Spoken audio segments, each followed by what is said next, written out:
Some of you may have noticed that the Tuesday and Thursday night game is listed at our website, GameShopsBasement.com, as a Ravnica game. That's right, it's a Magic the Gathering world. So today we're going to talk about player character Planeswalkers. So there's actually been a few characters at my table before May of 2021, which is when I started professional DMing. But there's, in my table back over the years, there's actually been a few characters who were Planeswalkers. It worked out pretty well. It was pretty cool. The Planeswalker rules that I use come from the Planeshift Aemon Ket book, which is free. So in 2016 and 2017, Wizards of the Coast put out some free PDF books. Now they're not, 250 page things like a published hardback or anything. Some of them are like 30 pages or so, but they put out some free PDF books that you can still find at dmsguild.com. Just look up Planeshift, 2 words, and they made some for they made one for Dominaria, one for Innistrad, one for Aemon Ket, one for Zendikar, one for Ixalan, one for Kaladesh, and they even made an adventure module for Ixalan. So there are like 7 free products there. And in the one on Aemon Ket, at the very end, there's some commentary on player character Planeswalkers, so which I use at our table. So one of the ideas here is that planeswalking is not a strategic combat thing. In fact, you really can't planeswalk out of combat. And in the novels and things and short stories, if somebody tries, it usually has bad results because planeswalking requires an intense concentration, like a meditative state where you become one with the cosmos and the ley lines connecting the different universes and the multiverse and blah, blah, blah, blah.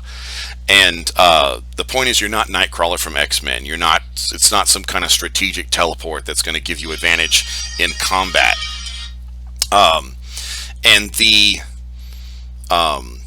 the other thing to kind of remember is that it's not always very precise. Unless you're going like to your bedroom in your home, you're fairly familiar and intimate with that. But most of the time, the DM has final control over where in a plane you end up. And also planeswalking doesn't allow you to bring passengers, not the planeswalking of planeswalkers in in the Magic the Gathering novels and things like that. And in the Magic the Gathering novels and short stories, being able to travel the planes, if you're not a planeswalker, is like a super rare, nearly impossible thing. It was a big deal when Nicol Bolas opened up this gate from Aemon Ket using a special artifact that allowed plane travel if you weren't a planeswalker.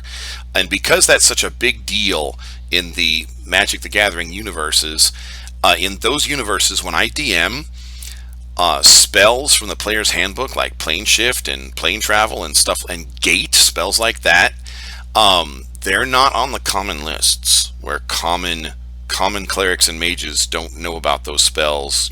Those spells haven't really been invented or spread or disseminated there across those universes.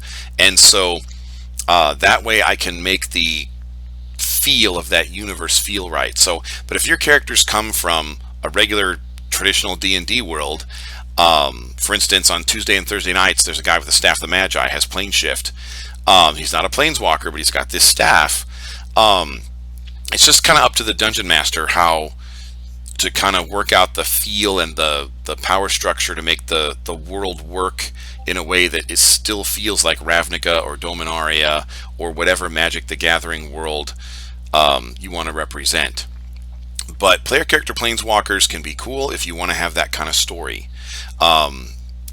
In 2018, I started reading the old Dominaria books from the 90s, and I caught up on all the free short stories and things that Wizards puts on wizards.com. And I've heard people talk about how planeswalkers are kind of like the Justice League. Planeswalkers are kind of like superheroes, particularly that Ravnica book that came out for the War of the Spark. It really had almost like a superhero feel.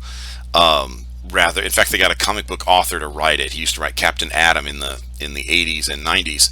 But they it just depends on what kind of story you want to tell, what kind of feel you want. But Planeswalker stuff is cool. Planeswalkers are cool, and if you want to incorporate that into your table, I would recommend reading that free. It's like 2 pages long. This commentary in the free Aim and Ket product you can find it at dmsguild.com. But yeah, planeswalking at my table is a thing. So, because Magic the Gathering universe or multiverse is rolling into the traditional D&D multiverse.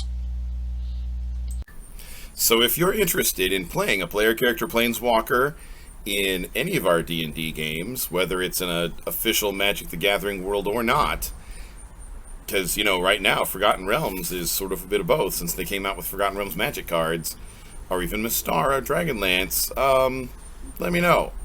And if you want it to be kind of a secret or whatever, just private message me on Discord or something. So, happy planes hopping, and I'll see you in game.